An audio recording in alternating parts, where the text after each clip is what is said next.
Segera download Quran Tadabbur, tafsir dalam genggaman Anda. Bulan Ramadan adalah bulan Al-Quran.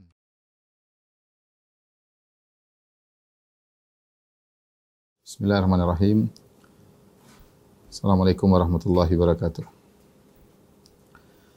Alhamdulillahi ala ihsanih wa syukru lahu ala taufiqihi wa amtinanih wa asyhadu an la ilaha illallah wahdahu la syarika lahu ta'ziman li sya'nih wa asyhadu anna Muhammadan abduhu wa rasuluhu da'ila ridwani. Allahumma salli alaihi wa ala alihi wa ashabihi wa ikhwani.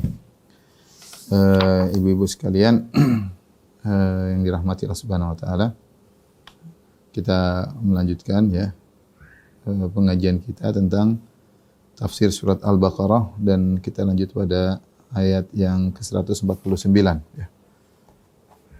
Allah Subhanahu wa taala berfirman dan pembicaraan masih berkaitan dengan masalah perubahan kiblat dari Baitul Maqdis menuju ke Al-Ka'bah Al-Musyarrafah, ke Masjidil Haram. Allah Subhanahu wa taala berfirman, "Wa min haitsu kharajta fawalli wajhaka syatral Masjidil Haram." Dan dari mana saja kamu keluar, ya, maka palingkanlah wajahmu ke arah Masjidil Haram. Wa innahu lal haqqu min rabbik. Sungguh ketentuan itu benar-benar dari Rabbmu, yaitu perubahan dari Baitul Maqdis menuju Masjidil Haram benar-benar sudah ditentukan oleh Rabbmu. Wa ma Allahu bighafilin amma ta'malun. Sungguhnya Allah tidak lalai dari apa yang kalian lakukan ya. Ayat ini kembali lagi tentang wajibnya menghadap kiblat ketika salat. Allah berfirman, wa min haitsu kharajta, dari manapun kau keluar, apakah ketika kau sedang beriqamah atau sedang bersafar ya, selalu hendaknya kau salat menghadap kiblat ya, meskipun dalam safar ya. Hanya saja para ulama berselisih tentang bagaimana hukum menghadap kiblat ketika salat di atas kendaraan ya. Datang dalam sebagai riwayat dari hadis Anas bin Malik ya, bahwasanya Rasulullah SAW menghadapkan ketika di atas kendaraan menghadap kiblat terlebih dahulu, kemudian beliau bertakbir, kemudian kendaraan beliau berjalan ke arah mana tidak jadi masalah, tapi diawali dengan menghadap kiblat, berusaha menghadapkan kendaraan menghadap kiblat. Pendapat yang kedua ini pendapat Syafi'iyah. Pendapat Malikiyah mengatakan tidak harus ya, kalau seorang sudah di kendaraan dia bertakbir kemanapun arah dia menghadap, tidak jadi masalah karena kondisi di atas kendaraan adalah kondisi rukhsah, diberi keringanan. Beda kalau seorang sedang tidak di atas kendaraan, maka ketika dia salat dia harus menghadap ke arah kiblat. Ini bicara tentang salat sunnah ya, bicara tentang salat sunnah. Adapun salat wajib maka seorang harus menghadap kiblat ya, kecuali tidak memungkinkan. Saya ulangi, secara umum menghadap kiblat hukumnya wajib dalam kondisi iqamah ya, menetap, atau dalam kondisi safar harus menghadap kiblat. Makanya Allah berfirman, min haitsu kharajta, dari manapun kau keluar ya. Dalam kondisi apapun hendaknya salat menghadap kiblat. Kecuali ya kalau dalam kondisi darurat tidak bisa menghadap kiblat, itu lain cerita, seperti seorang di atas pesawat tidak mampu untuk menghadap kiblat karena dia tidak bisa keluar dari kursinya sementara kursinya menghadap berlawanan dengan kiblat, dan dia tidak ada di pesawat tersebut, tidak ada musalla, dan dia tidak mungkin sudah salat sampai mendarat dulu, karena kalau dia mendarat dulu maka betapa banyak waktu salat akan terlewatkan ya, seperti seorang bersafar mungkin dari Indonesia ke Eropa misalnya, banyak waktu salat yang akan dilewati. Sementara di pesawat tidak menyediakan sarana musalla untuk salat menghadap kiblat, maka kalau dia mampu untuk menghadap kiblat maka lakukanlah. Jika tidak mampu, dilarang misalnya bertentangan dengan aturan pesawat, maka dia salat ke arah yang bisa dia lakukan. Adapun masalah salat sunnah di atas kendaraan ketika sedang bersafar, ya, salat sunnah di atas kendaraan ketika sedang bersafar, maka ada dua pendapat saya katakan. Ada yang mengatakan hendaknya menghadap kiblat terlebih dahulu, setelah itu bebas. Ini pendapat Syafi'iyah. Ada yang mengatakan dari awal tidak jadi masalah menghadap manapun. Ini lebih memudahkan. Kalau memungkinkan kita untuk menghadapkan mobil kita ke arah kiblat dulu baru kita bertakbir, maka lakukanlah. Kalau tidak, maka dalam kondisi safar kita salat ya, salat sunnah, salat salat malam, menghadap mana saja enggak ada masalah, karena Nabi SAW pernah naik kendaraan maka beliau mengarah kemanapun arah kendaraan tersebut bergerak ya. Apalagi kalau zaman dahulu orang naik onta bisa tahu arah kemana dia berjalan. Taib, kemudian Allah berfirman, wa innahu lal haqqu mir rabbik. Sungguh perubahan kiblat itu benar-benar suatu kebenaran dari Rabbmu. Ini bukan karangannya Muhammad. Ini bukan diada-adakan, tapi benar-benar dari perintah Allah Subhanahu wa taala, mir rabbik, dari Rabbmu yang perhatian terhadapmu. Karena kata Rabb artinya kembali kepada rububiyah, ya, yang mentarbiyahmu, yang perhatikanmu. Ini perintah benar-benar datang dari zat yang memperhatikan kemaslahatan kalian, mir rabbik, kemaslahatanmu. Wa innahu lal haqq, sampai Allah memberi penekanan di situ, wa innahu, pakai nun taukid, wa innahu. Kemudian pakai lamu taukid, wa innahu, dan dia sungguh-sungguh perubahan kiblat tersebut benar-benar al-haq, benar-benar kebenaran mir rabbik, dari Rabbmu. Wa ma Allahu bighafilin amma ta'malun. Allah tidak lalai dari apa yang kalian lakukan. Yang dilakukan oleh kaum muslimin yang merubah kiblat mereka dari Baitul Maqdis menuju ke Ka'bah, dan Allah juga Maha mengetahui apa yang dilakukan oleh orang-orang musyrikin yang mereka mencela, ya, terjadinya perubahan kiblat. Mereka menghina Rasulullah sallallahu alaihi wasallam karena terjadinya perubahan kiblat, ya, yang mengejek Nabi sallallahu alaihi wasallam. Allah tahu semua apa yang dilakukan oleh kalian. Ya, Allah tidak lalai. Wa mallahu bighafil. Allah sama sekali tidak lalai. Adapun kapan semuanya akan ada balasannya di dunia ataupun di akhirat, Allah yang lebih tahu mana yang baik untuk dibalas. Tapi Allah tidak lalai atas perbuatan kalian. Perhatikan di sini Allah Subhanahu wa taala mengulang-ulangi ini. Wa min haitsu kharajta fawalli wajhaka syatral masjidil haram. Diulangi 3 kali kalau tidak salah dalam surat Al-Baqarah ini. Wa min haitsu kharajta fawalli wajhaka syatral masjidil haram. Dari mana kau keluar maka hendakkanlah arahkan wajahmu ke arah Masjidil Haram. Diulang-ulang. Kenapa? Karena Allah tekankan ini hukum Allah, berubah dari Baitul Maqdis ke Masjidil Haram adalah hukum Allah. Allah ulang-ulang karena perkara ini perkara yang berat. Perkara heboh ketika itu di zaman itu. Perkara menjadi perkara yang heboh. Sampai-sampai ada sebagian yang murtad.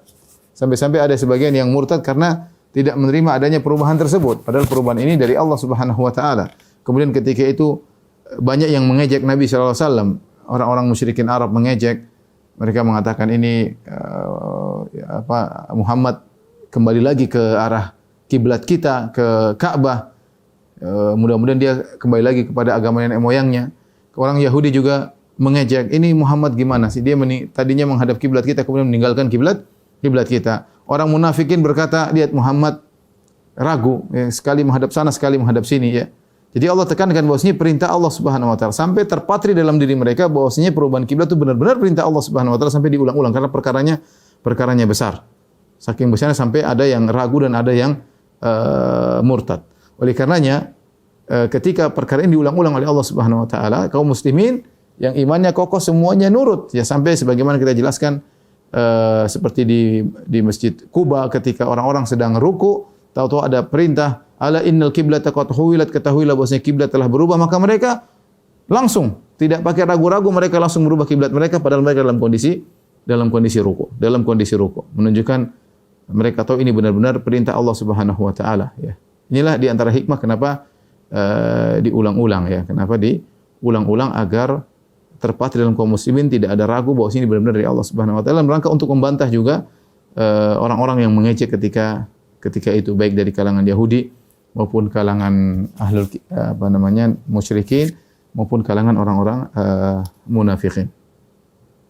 Kemudian juga ayat ini juga menunjukkan tentang agungnya Al-Masjidil Haram. Masjidil Haram maksudnya masjid yang ada Ka'bahnya. Disebut Masjidil Haram, ya, maksudnya haram maksudnya masjid yang dihormati, ya. Oleh karenanya di antara 3 masjid yang boleh kita bersafar dalam rangka mencari keberkahan tempatlah 3 Masjidil Haram. La tushaddur rihal ila salasati masajid. Tidak boleh bersafar dalam rangka mencari keberkahan tempat kecuali 3 tempat, yaitu Masjidil Haram di antaranya. Kemudian Masjid Aqsa, kemudian Masjid Nabawi. Masjidil Haram, ya.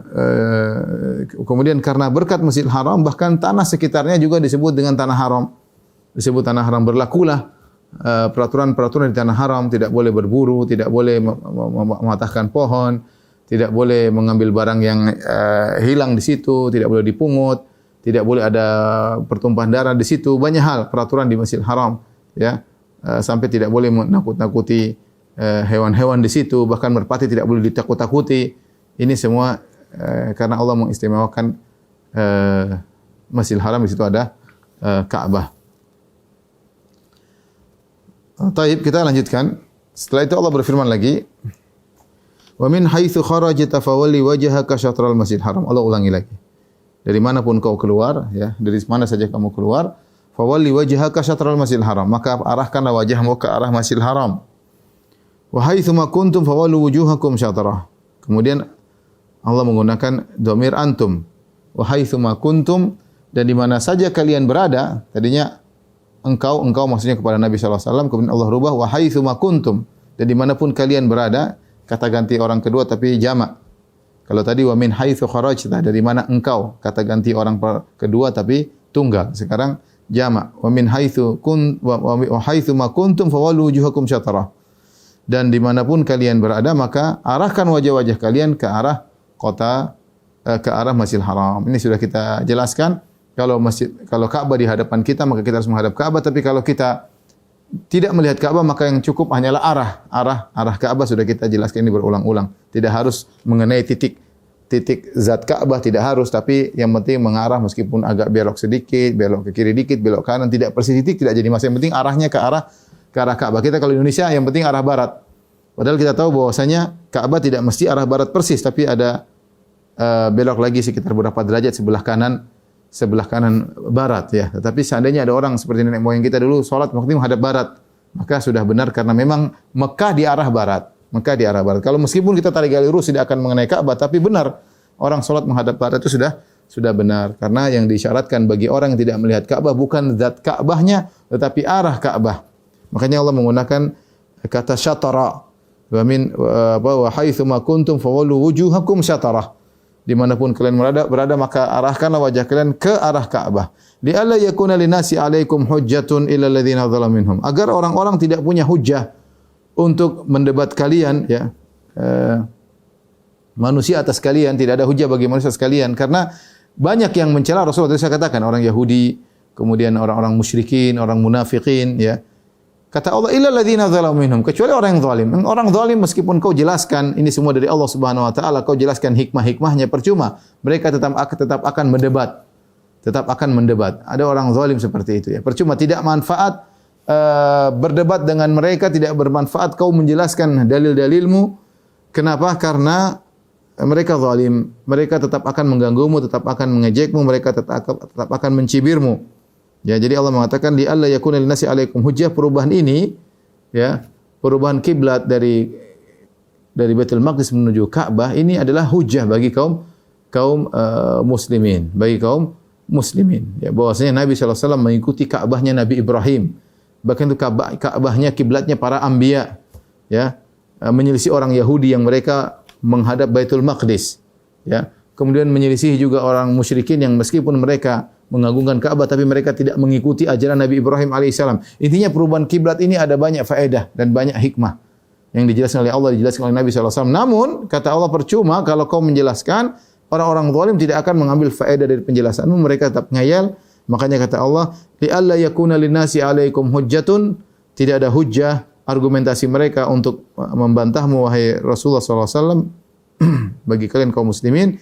Illa alladziina dzalamu minhum, kecuali orang zalim. Orang zalim percuma saja, mereka tetap akan ngayal. Fala takhshawhum, maka janganlah takut kepada mereka, wakhshawni, tapi takutlah kepadaku. Ya. Kondisi mereka yang ngayal, kondisi mereka yang ngayal,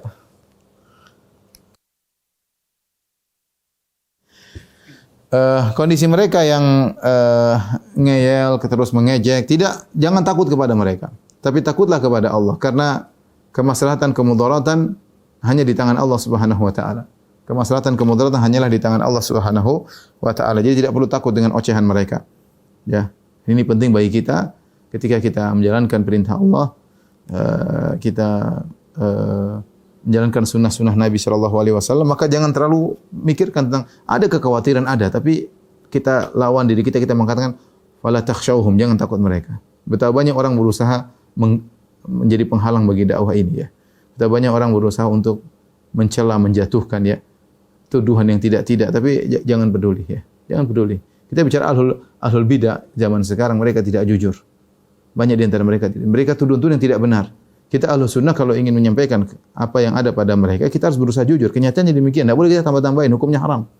Tapi mereka, subhanallah, mereka kalau menuduh kita dengan tuduhan yang tidak benar, yang tidak benar, tuduhan yang tidak. Seperti perbuatan orang jahil dahulu ketika menolak syariat Allah Subhanahu wa taala, tuduhan yang tidak benar ya. Maka kita ingat ayat ini, meskipun ayat ini berkaitan dengan orang-orang musyrikin, tapi kaitannya bahwasanya kemudaratan, kemaslahatan hanya di tangan Allah, bukan di tangan manusia. Fala takhshawhum wakhshawni, jangan takut kepada mereka, takutlah kepadaku. Takutlah kepadaku. Ya, kata Allah, wa liutimma ni'mati 'alaikum. Wa liutimma ni'mati 'alaikum, dan agar aku menyempurnakan nikmatku kepada kalian, wa la'allakum tahtadun, dan agar kalian mendapat hidayah ya. Jadi dengan dijelaskannya kiblat, perubahan kiblat dari Baitul Maqdis menuju Masjidil Haram adalah salah satu bentuk Allah menyempurnakan nikmat Allah kepada kalian. Ini nikmat dengan adanya Ka'bah menjadi kiblat, maka kaum muslimin bersatu, hati mereka bersatu, sama-sama salat menghadap kiblat, ada center bagi mereka dan banyak maslahat-maslahat yang Allah kehendaki, adanya syariat haji, semuanya ada syariat umrah, kiblat kaum muslimin satu, menyatukan hati-hati mereka, dan ini salah satu nikmat. Wali utimma ni'mati 'alaikum, agar aku sempurnakan nikmatku, yaitu nikmat berkaitan dengan perubahan kiblat tersebut. Wa la'allakum tahtadun, dan agar kalian mendapatkan hidayah, Ibu dirahmati Allah Subhanahu wa taala, Majelis Ta'lim Al-Ittiba ya. Di antara tujuan Allah Subhanahu wa taala adalah dengan adanya perubahan kiblat dari Baitul Maqdis menuju Ka'bah adalah la'allakum tahtadun, agar kalian mendapatkan hidayah. Hidayah ada dua sebagaimana kita ketahui. Pertama disebut dengan hidayah al-irsyad, yaitu hidayah ilmiah, hidayah penjelasan tentang ilmiah, dan ini mudah. Yang penting kita paham, berarti kita dapat hidayah tersebut. Ya, dan para nabi memberi hidayah al-irsyad, para ustadz, para dai memberi hidayah al-irsyad, mereka menjelaskan. Kalau kita sudah paham tentang penjelasan mereka, berarti kita sudah dapat hidayah tersebut, hidayatul irsyad atau hidayatul ilm, hidayah ilmu.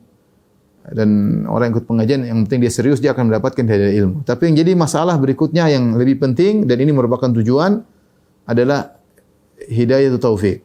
Hidayah taufik itu hidayatul amal. Hidayah taufik, hidayatul amal. Hidayah untuk beramal, hidayah untuk diberi taufik oleh Allah untuk bisa mengamalkan apa yang sudah kita ilmui. Nah, perlu kita ketahui hidayatul irsyad atau hidayatul ilm, hidayah irsyad atau hidayah ilmu itu merupakan sarana menuju hidayatul taufik atau hidayatul amal. Hidayah untuk diberi taufik oleh Allah untuk mengamalkan apa yang diilmui. Ya. Kalau seorang hanya mendapatkan hidayatul al-ilm atau hidayatul irsyad dan dia tidak mengamalkan, maka dia tercela. Dia tercela seperti orang-orang Yahudi yang diberi gelar oleh Allah al-maghdub alaihim, ghairil maghdubi alaihim, yang dimurkai oleh Allah. Kenapa dimurkai? Karena mereka punya ilmu namun tidak mereka amalkan. Ya. Ilmu adalah sarana untuk beramal. Ya. Makanya Al-Quran ketika tidak diamalkan akan jadi bumerang. Ya. Al-Quranu hujjatun lak au alaik. Al-Quran itu menjadi pembelamu atau akan menjadi penyerangmu pada hari kiamat. Kapan jadi pembelamu? Jika kau mengamalkannya. Dan kapan menyerangmu jika kau tidak mengamalkannya. Ya. Maka saya ingatkan pada diri saya pribadi, saya juga banyak baca, ibu-ibu juga banyak mendengarkan kajian, berusaha niat untuk mengamalkan. Ya, kalau kita tahu tapi kita sengaja tidak beramal, itu repot. Apalagi sengaja menyelisihi. Lain halnya kalau kita sudah tahu, kita belum mampu mengamalkannya karena keterbatasan. Ya, wattaqullaha mastata'tum, kata Allah, bertakwalah semampumu. Tapi jangan sampai seperti orang Yahudi. Mereka mampu mengamalkan tapi mereka justru melanggar. Ya, hidayat ilmu yang mereka dapatkan tidak mengantarkan mereka kepada hidayatul taufik atau hidayatul amal. Maka perkataan ini dari Syatibi rahimahullah dalam kitabnya Al-Muwafaqat, beliau menyebutkan bahwasanya ilmu dipuji oleh Allah, dipuji oleh Nabi SAW dalam banyak dalil, bukanlah ilmu yang kosong, tapi ilmu alladhi yaqtadil amal, ilmu yang mengkonsekuensikan amalan. Ilmu yang mengkonsekuensikan amalan itulah ilmu yang terpuji. Justru ilmu yang ternyata tidak membuat orang bertakwa kepada Allah, justru membuat orang berpaling daripada ketakwaan, maka itu ilmu yang tercela. Meskipun secara hidayah kita bilang itu hidayatul irsyad. seorang dapat. Tapi apakah mengantarkan dia kepada hidayah itu taufik? Allah Subhanahu wa taala berfirman di sini, "Wa liutimma ni'mati 'alaikum wa la'allakum tahtadun," agar kalian dapat hidayah, maksudnya agar kalian mengamalkannya, dan itu dikerjakan oleh para sahabat ya. Mereka bukan cuma dengar bahwasanya kiblat sudah berubah, tapi mereka benar-benar praktekkan. Para sahabat mereka praktekkan ya. Sehingga tadi saya katakan ketika di Masjid Quba kemudian dikumandangkan, ada yang mengumumkan, "Ala innal qiblata qad huwilat," ketahuilah bahwasanya kiblat telah dirubah, maka para sahabat yang sedang rukuk langsung mereka berubah. Mereka tidak yang protes, tidak yang ribut-ribut. Karena mereka diberi taufik oleh Allah Subhanahu wa taala. Makanya ini la'allakum tahtadun, akan kalian dapat hidayah. Kita tidak cukup dapat hidayah itu al-irsyad. Sekarang kita di zaman yang hidayatul irsyad mudah kita dapatkan. Dengan adanya YouTube, dengan adanya medsos ya. Selebaran-selebaran orang pada senang menyebarkan flyer-flyer atau nasihat-nasihat. Semua orang pandai untuk menulis status. Banyak ya. Kita juga pandai nulis status, kita juga pandai menyebarkan ilmu, kita mendengarkan, kita ikut share. Itu bagus ya. Artinya hidayah irsyad kita dapat. Tapi tinggal hidayah taufik bagaimana? Apa kita mendapatkannya atau tidak ya? Ya. Saya bilang tadi pada pertemuan lalu, saya juga sedih, saya dengar ada seorang yang mengeluh tentang istrinya ya, seorang wanita ya, udah ngaji sunnah, ikut kajian ustadz ini, ikut ustadz sana, tapi di rumah tidak ada pelayanan terhadap suami. Tidak ada pelayanan terhadap suami, tidak ada penghormatan terhadap suami, dan banyak kasus dilaporkan kepada saya, Allah benar atau tidak, tapi intinya ada orang seperti ini. Yang dia hidayatul irsyad, dia menyambut luar biasa. Mungkin panitia pengajian, ya. Mungkin dikenal dekat dengan ustaz. Mungkin kalau bertanya juga mudah bertanya kepada ustaz. Tetapi ketika bagian pengamalan, dia tidak mengamalkan. Ketika bagian mengamalkan, dia tidak mengamalkan. Maka dia belum mendapatkan hidayatul taufik. Ya. Allah ketika menjelaskan tentang perubahan kiblat dari Masjidil Aqsa ke Masjidil Haram, Allah mengatakan wala allakum tahtadun, agar kalian dapat hidayah, yaitu hidayatul irsyad dan hidayatul taufik.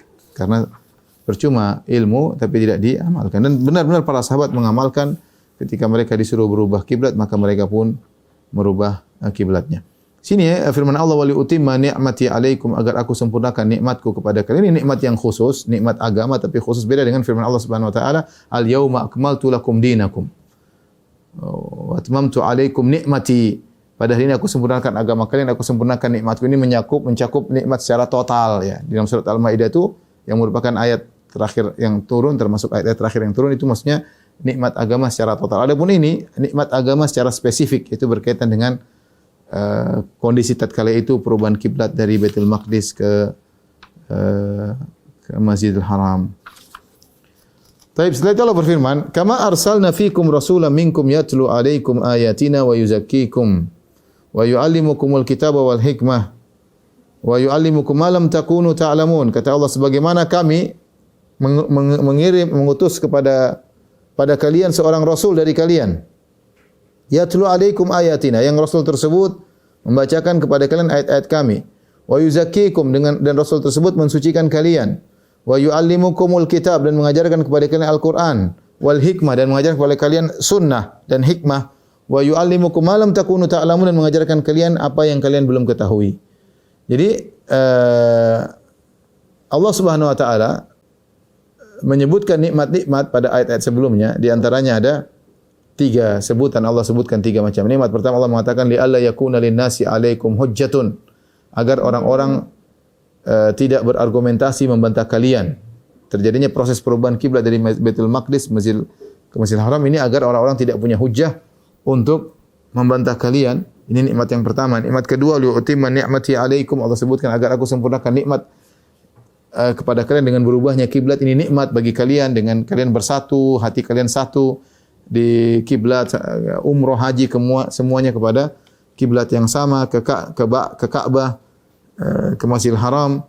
Kemudian nikmat berikutnya la'allakum tahtadun, agar kalian dapat hidayah. Jadi 3 nikmat yang Allah sebutkan agar orang-orang tidak bisa berargumentasi membantah kalian, agar sempurna nikmat dengan bersatunya hati-hati manusia. Yang ketiga yaitu agar kalian dapat hidayah taufik, kalian menjalankan. Allah kasih hidayah. Nah, setelah Allah sebutkan nikmat yang keempat, kata Allah, kama arsalna fikum, sebagaimana kami telah mengutus Rasul kepada kalian. Itu sebagaimana nikmat-nikmat sebelumnya. Ada nikmat yang lain juga kami berikan kepada kalian. Nikmat yang tidak kalah agung. Nikmat yang sangat besar. Allah ingatkan, sebelumnya adalah nikmat, diutusnya Rasul itu nikmat bagi kalian. Kama arsalna, yaitu sebagaimana nikmat-nikmat yang kami berikan, di antara nikmat yang lain yang kami berikan juga adalah kami mengutus kepada kalian seorang Rasul. Yatlu alaikum, yang Rasul tersebut membacakan ayat-ayat kami. Ya, dibacakan ayat-ayat Allah. Jadi Rasulullah SAW membaca ayat Al-Quran seluruhnya, diajarkan kepada para sahabat. Bukan cuma diajarkan, dijelaskan. Bukan cuma dijelaskan, dipraktekan. Rasulullah SAW membaca ayat-ayat kami. Ya, dan Allah menamakan ayat-ayat Al-Quran dengan ayat-ayat. Ayat-ayat itu adalah tanda-tanda yang menunjukkan keagungan Allah Subhanahu wa taala. Setiap ayat dalam Al-Quran menunjukkan keagungan Allah. Makanya seharusnya kalau kita belajar tafsir, kita melalui ayat satu demi ayat akan menunjukkan keagungan Allah. Kita semakin kagum dengan Tuhan kita, Rabbul Alamin. Betapa agungnya ayat-ayat yang Allah turunkan. Setiap ayat mengandung rahasia-rahasia, ya, menambah keimanan luar biasa. Ya. Di antara nikmat adalah Allah mengutus Rasul. Nikmat ini, ya, kalau tidak ada Rasul, bagaimana kita beribadah kepada Allah Subhanahu wa taala? Akal sulit untuk bisa mengantarkan kepada peribadatan yang benar. Lihatlah, saya tidak usah bicara jauh. Kita bicara ahlul bidah saja. Ahlul bidah yang meninggalkan sunnah, lihat cara mereka beribadah macam-macam, cara mereka berzikir macam-macam. Firqah ini, toreka anu, banyak masing-masing punya zikir tertentu, punya salawat khusus, cara beribadah tertentu, punya keyakinan khusus. Kalau enggak ada Rasul, akal ini sulit karena akal bermacam-macam, akal bertingkat-tingkat. Logika mereka berbeda-beda, IQ mereka berbeda-beda. Ya. Maka perlu diutus seorang Rasul yang membimbing caranya beginilah beribadah.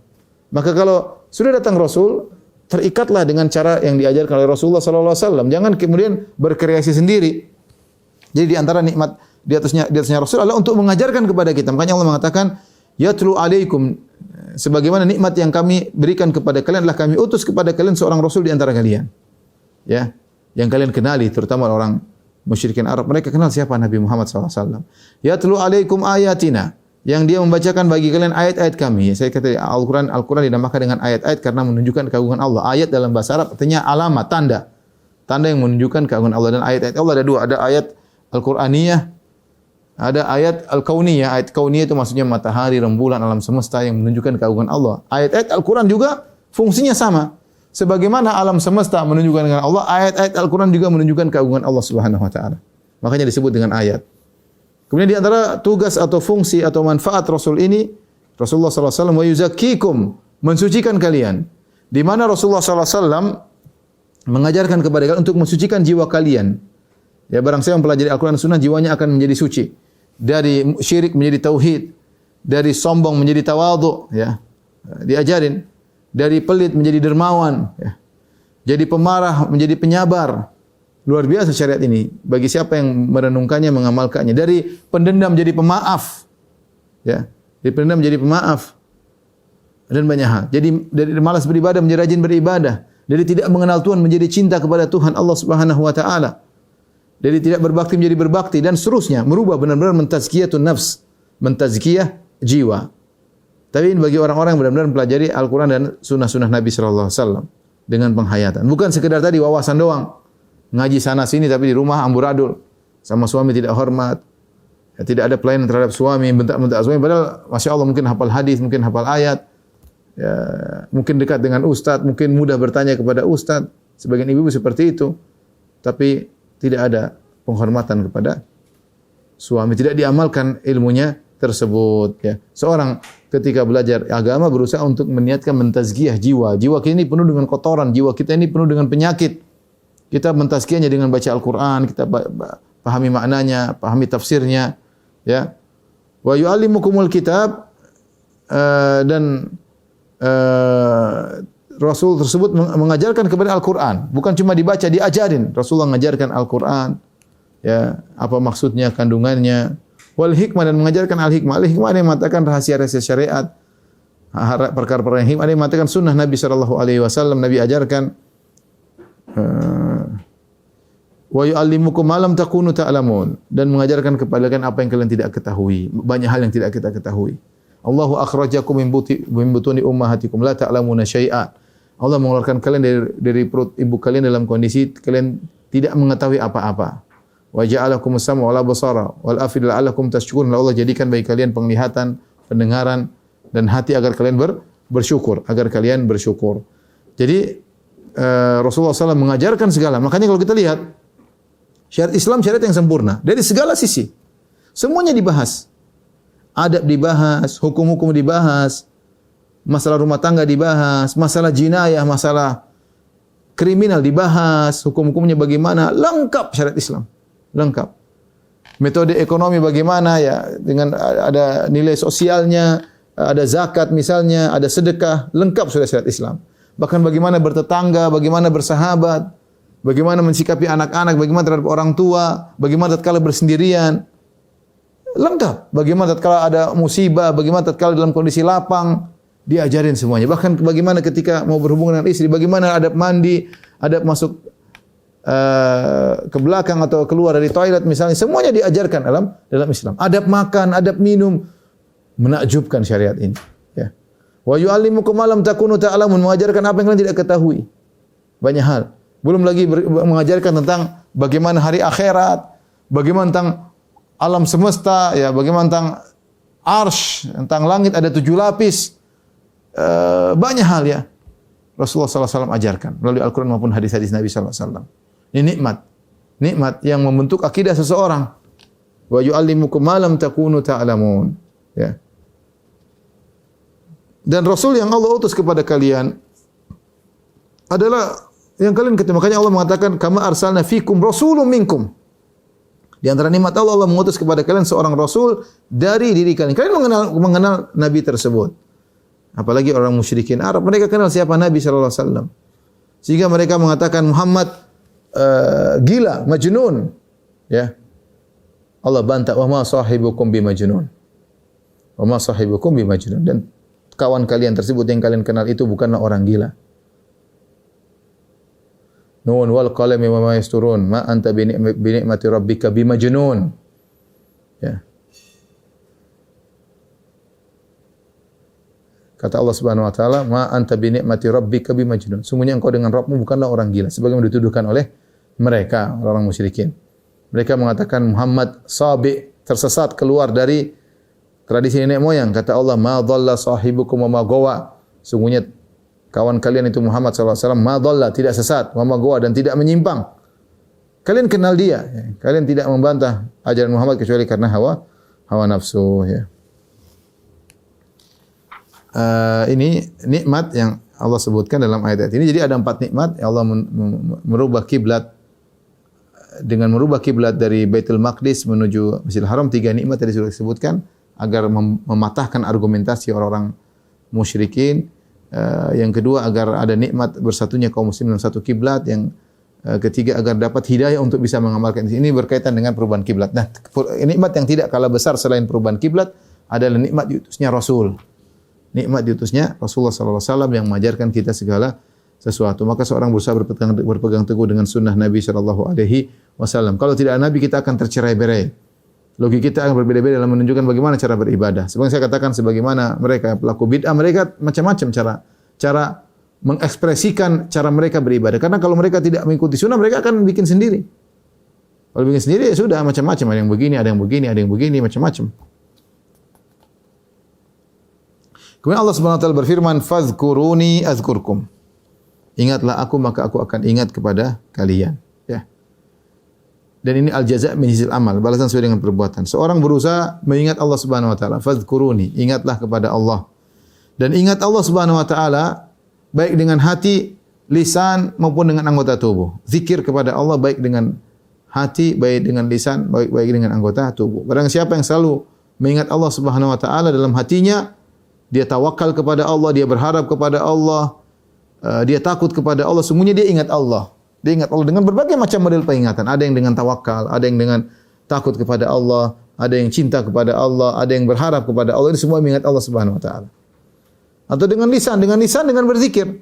Astaghfirullah, subhanallah, walhamdulillah, wala ilaha illallah akbar, zikir pagi, zikir petang, baca Al-Qur'an, ya. Ini semua mengingat Allah Subhanahu wa taala. Ya. Juga dengan amal soleh. Ya, mengingat Allah dengan amal soleh, seorang salat ingat Allah Subhanahu wa taala, seorang sedekah ingat Allah, seorang bayar zakat ingat Allah, seorang berhaji, amal soleh jawari anggota tubuh juga adalah bentuk mengingat Allah Subhanahu wa taala. Jadi antara bentuk mengingat Allah adalah mempelajari ayat-ayatnya, pengajian.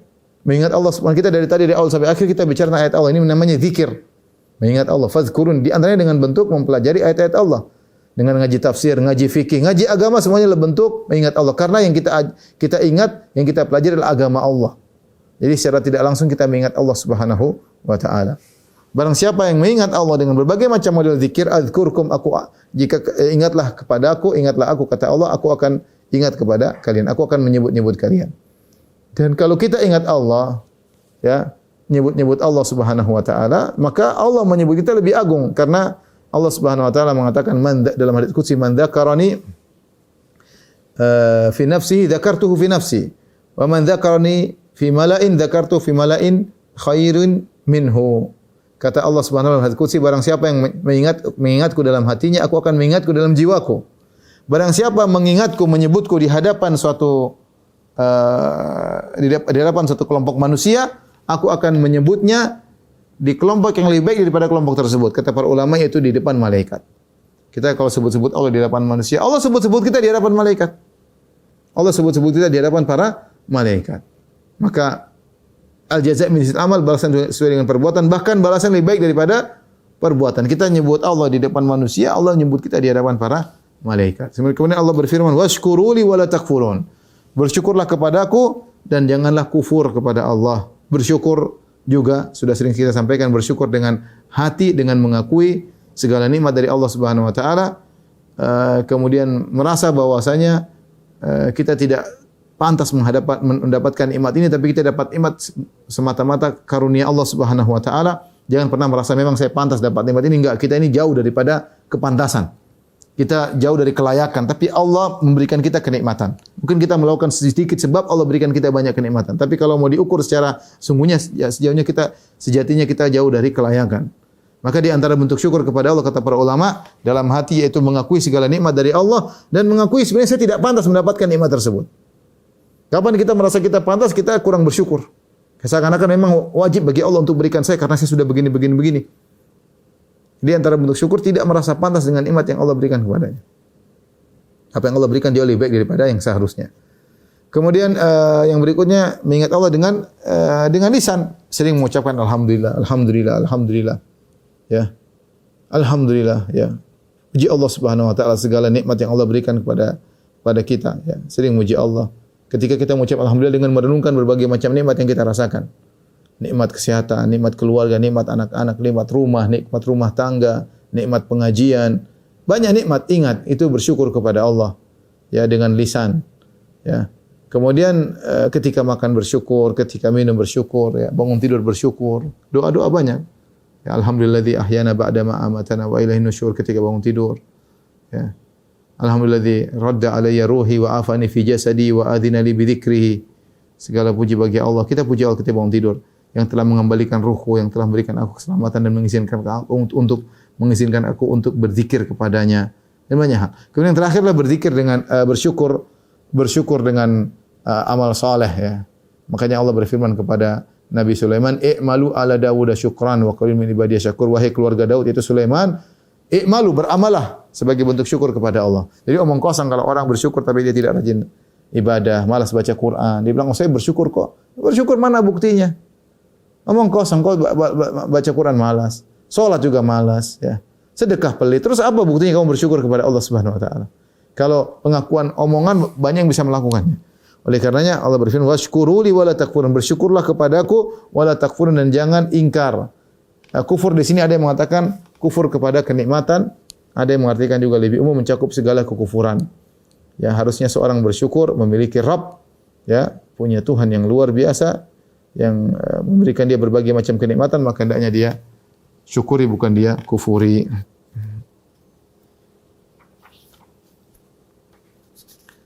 Taib, kita lanjutkan. Allah berfirman setelah itu, ya. Ayat 153. Ya ayyuhalladzina amanu ista'inu bis sabri was salat innallaha ma'as sabirin. Wahai orang yang beriman, ista'inu bis sabri was salat, jadikanlah salat sebagai penolongmu dan sabar sebagai penolongmu. Innallaha ma'as sabirin. Sungguhnya Allah bersama orang-orang yang sabar. Ini motivasi agar kita kuat menghadapi, tegar dalam menghadapi segala ujian. Dua yang kita lakukan, bersabar dan salat. Bersabar dan salat. Makanya Nabi SAW kalau menghadapi permasalahan apapun, beliau langsung salat. Karena Nabi SAW idza hazaba amr fazi'a ila salat. Lalu Nabi SAW kalau menghadapi suatu permasalahan yang menggelisahkan, beliau langsung salat. Salat. Biasakan kita melatih diri kita untuk berkeluh kesah kepada Allah Subhanahu wa taala. Ya, menghadapi permasalahan dengan Allah, mengadukannya kepada Allah Subhanahu wa taala. Sabar dan mengadukannya kepada Allah Subhanahu wa taala. Ya, inilah kunci keberhasilan. Ya, orang yang sabar dan salat, ya, maka dia akan menghadapi permasalahan dengan ringan, ya, dengan ringan karena di balik kesabaran dan salat ada pertolongan yang luar biasa. Makanya Allah mengatakan ya ayyuhalladzina amanu ista'inu. Wahai orang beriman, jadikanlah sabar dan salat sebagai penolong kalian dalam menghadapi segala ujian hidup. Innallaha ma'as sabirin. Sungguhnya Allah bersama orang-orang yang sabar. Ma'iyah di sini bersama adalah bersama yang disebut dengan ma'iyatu al-khassah. Mungkin perlu diperhatikan ya. Jadi al-ma'iyah ini masalah asma sifat tapi kita ulang. Al-ma'iyah atau ma'iyatullah, kebersamaan Allah, ada dua, yaitu al-ma'iyah al-ammah, kebersamaan umum, kemudian al-ma'iyah al-khassah, kebersamaan khusus. Kalau kebersamaan umum adalah dengan bil ilm, dengan ilmu.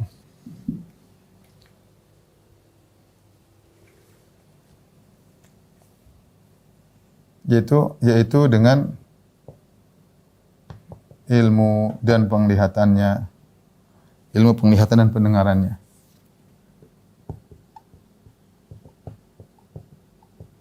Dan pendengaran.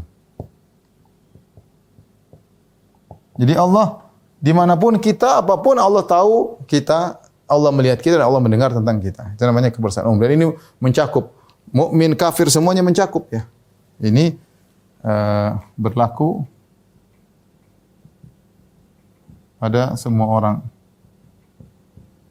mukmin maupun kafir.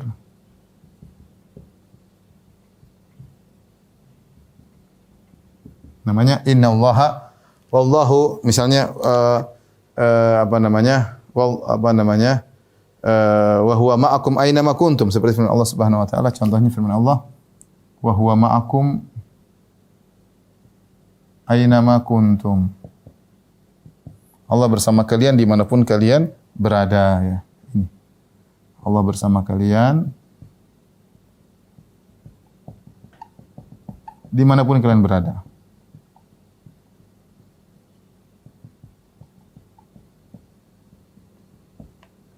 Ini namanya bersama, namanya ma'iyah umum. Allah bersama kita. Nah, kebersamaan Allah dengan apa? Dengan ilmunya, dengan penglihatannya, dengan pendengarannya. Ya, Allah mengawasi. Ya, semua orang Allah bersamanya dengan ilmunya ya. Tapi yang di dalam ayat ini innallaha ma'as sabirin, itu kebersamaan khusus. Kebersamaan khusus itu dengan cinta Allah kepadanya,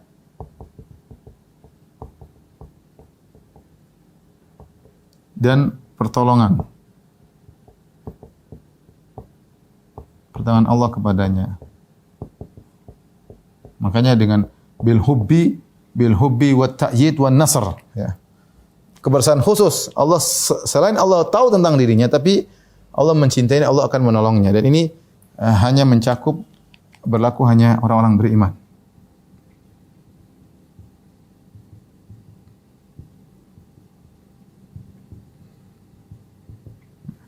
Seperti dalam ayat ini, innallaha ma'as sabirin. Ya alladzina amanu ista'inu bis-sabri was-salat, innallaha ma'as sabirin. Sungguhnya Allah bersama orang-orang yang sabar. Yaitu bukan sekedar mengetahui, tapi Allah menolong mereka. Ya. Ya. Allah menolong mereka. Innallaha ma'as sabirin. Nah, di sini bersama, Allah bersama orang yang sabar.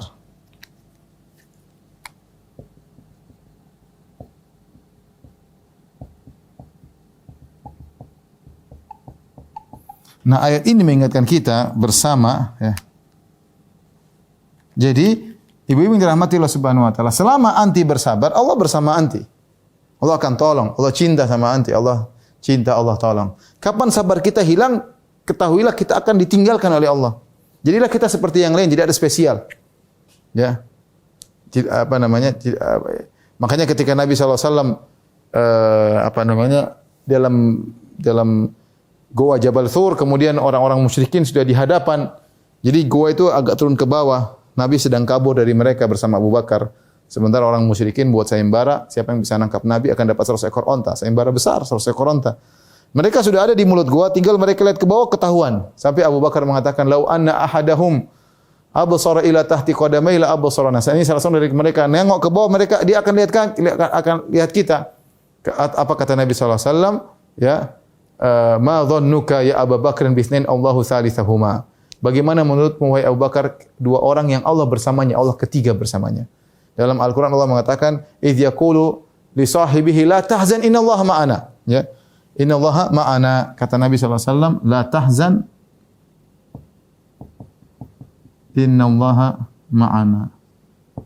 Sungguhnya Allah bersama kita. Kebersamaan khusus. Innallaha ma'al ladzina taqaw wal ladzina hum muhsinun. Sungguhnya Allah bersama orang yang bertakwa. Jadi kita ini dalam kehidupan banyak sekali menghadapi ujian kehidupan. Kadang ujian tersebut tidak jauh-jauh, ujian dalam rumah tangga, ujian terhadap pasangan kita, istri kita ternyata bermasalah. Terkadang suami kita bermasalah, terkadang anak-anak kita bermasalah. Ujian dalam kehidupan tidak usah jauh, terkadang di sekitar kita aja. Ujian terhadap misalnya mertua, terkadang diuji dengan mertua, diuji dengan orang tua sendiri. Kalau kalau Anda atau anti ingin ditolong oleh Allah, senantiasa bersabar. Jangan lepaskan salat dan sabar. Selalu dua itu digeluti. Ista'inu bis sabri was salat. Sabar, salat. Sabar, salat. Sabar, salat. Kenapa? Innallaha ma'as sabirin. Allah bersama orang yang sabar. Orang yang rajin salat menghadapi permasalahan dia pasti sabar. Tapi kalau anti menghadapinya dengan teriak-teriak, marah-marah, tulis di status, mengeluh kepada manusia, membongkar aib suami, membongkar aib keluarga, itu namanya bukan sabar. Itu bukan sabar. Nah, kalau kita tidak sabar, bagaimana mau ditolong oleh Allah Subhanahu wa taala? Bagaimana kita meraih kebersamaan Allah? Inilah yang dimaksud dengan al-ma'iyyah al-khassah, innallaha ma'as sabirin. Sungguhnya Allah bersama orang-orang yang bersabar. Makanya Allah buka ayat ini dengan harfun nida, ya ayyuhalladzina amanu, wahai orang-orang yang beriman, sebagai peringatan agar mereka perhatian terhadap hal ini. Menjadikan salat dan sabar sebagai penolong bukan perkara yang kecil, perkara besar di sisi Allah Subhanahu wa taala. Cuma kita sering tidak sabar. Kita sering tidak sabar. Enggak usah menghadapi permasalahan besar, menghadapi keluarga sering tidak sabar. Menghadapi suami sering tidak sabar, gimana ada solusi? Menghadapi anak tidak sabar, gimana ada solusi? Ada masalah bukannya curhat dalam salat, curhat di status ya, bikin status, rubah status, berubah gambar profil ya, bikin heboh sana sini, cerita sana sini, gibah sana sini. Gimana Allah bersama kita? Ingin Allah bersama kita, menyertai kita, menolong kita. Salat, ya, kalau bisa salat malam, sabar. Insya Allah ada solusi. Ya. Makanya apa kata Nabi Yusuf alaihissalam? Innahu mayyattaqi wa yasbir, fa inna Allah la yudhi ajral muhsinin. Sungguhnya barang saya bersabar dan bertakwa. Bertakwa di antaranya dengan salat. Ya. Sungguhnya Allah tidak akan menyanyiakan orang-orang yang berbuat ihsan, ya. Bagaimana sabarnya Nabi Yusuf alaihissalam, dipisahkan dari kedua orang tuanya, dari ayahnya, kemudian dilemparkan dalam sumur oleh kakaknya, dibuka bajunya, dilemparkan dalam sumur, dia jadi budak, kemudian dituduh macam-macam, di penjara, tapi dia bersabar dan bertakwa, akhirnya penghujungnya adalah solusi menjadi bendaharawan Mesir. Maka jangan lupa raihlah ma'iyyah al-khassah, kebersamaan khusus dari Allah dengan salat dan bersabar. Dan kata Allah Subhanahu wa taala, apalagi di dalam hadis kata Rasulullah SAW, wa'lam anna nasr ma'as sabar. Ketahuilah bahwasanya pertolongan bersama kesabaran. Ya. Anna nasr ma'as sabar. Sungguhnya pertolongan bersama dengan kesabaran. Jadi sebenarnya tinggal sabar ya. Kan sabar pertolongan datang. Kalau enggak sabar pertolongan hilang. Yang kita kurang sabar.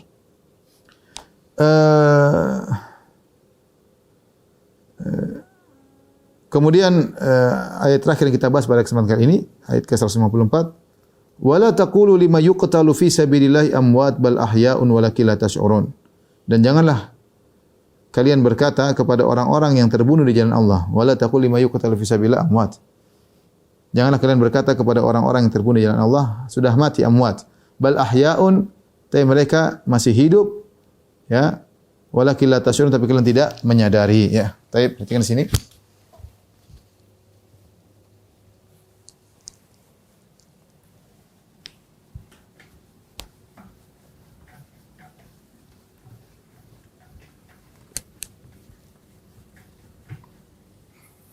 Kata Allah Subhanahu wa taala, wala taqulu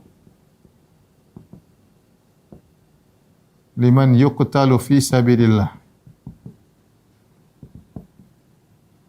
amwat bal ahya'un bal ahya' walakin la tash'urun. Jangan berkata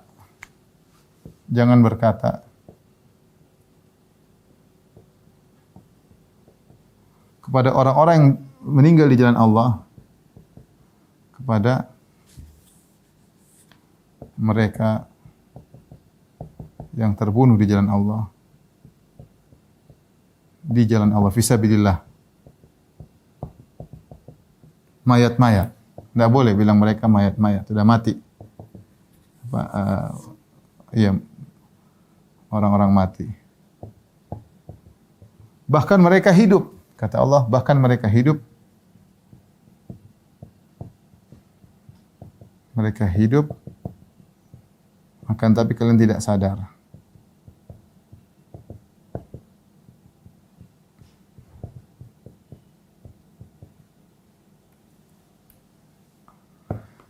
Perhatikan di sini. Ini keutamaan orang berjihad di jalan Allah Subhanahu wa taala. Namun perlu kita perhatikan disebut dengan fi sabilillah, di jalan Allah. Di jalan Allah artinya tujuannya untuk i'la kalimatullah. Tujuannya adalah di jalan Allah, maksudnya tujuannya i'la kalimatullah, meninggikan kalimat Allah. Ini yang disebut dengan jihad. Meninggikan kalimat Allah. Bukan yang lainnya, bukan karena untuk sebab-sebab yang lain. Makanya ketika Nabi SAW ditanya, man qatala syaja'atan, ya Rasulullah, ada orang berperang karena keberanian. Man qatala hamiyatan, barang siapa berperang karena hamiyah, karena membela sukunya. Man qatala liyudhkar, ada orang berperang supaya dikenang. Man qatala liyura makanuhu, ada orang berperang supaya diketahui kedudukannya. Ya, man qatala ghadbanan, ada yang berperang karena marah. Ayu dzalika fi sabilillah. Siapa di antara mereka yang di jalan Allah? Kata Nabi cuma satu. Man qatala litakuna kalimatullahi al-ulya fa huwa fi sabilillah. Yang berperang untuk meninggikan kalimat Allah, itulah yang di jalan Allah. Jadi fi sabilillah ini menunjukkan keikhlasan. Mereka inilah yang disebut dengan syahid yang sesungguhnya. Syahid, mati syahid sesungguhnya, ya. Jangan dikatakan mereka amwat, ya. Tetapi mereka hidup. Hidup di sini maksudnya hidup khusus, ya. Ya. Kan tapi mereka hidup, ya. Dalam suatu alam namanya alam barzakh, ya, hidup di alam barzakh.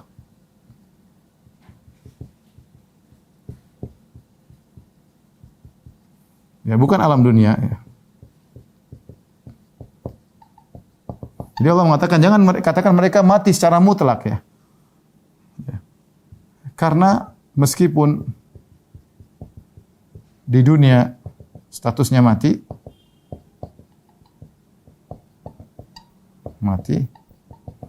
tapi di akhirat hidup di alam barzakh, ya.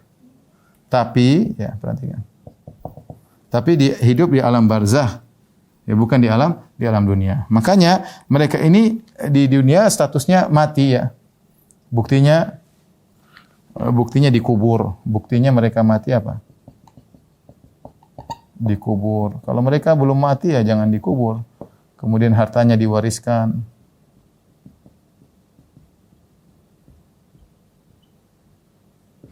Kemudian disolatkan mayat.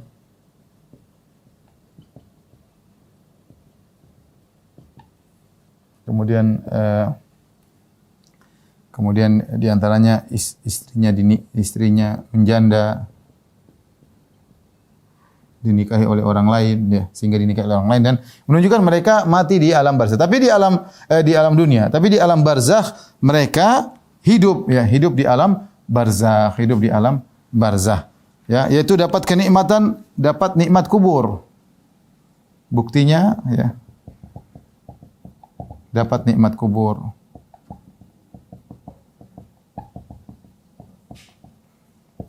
Kemudian di antaranya bahkan disebutkan bahwasanya arwahus syuhada, ruh para syuhada fi ajwaf at-tayr al-khudr, ya, bahwasanya ruh para syuhada di dalam rongga burung hijau yang berterbangan di surga.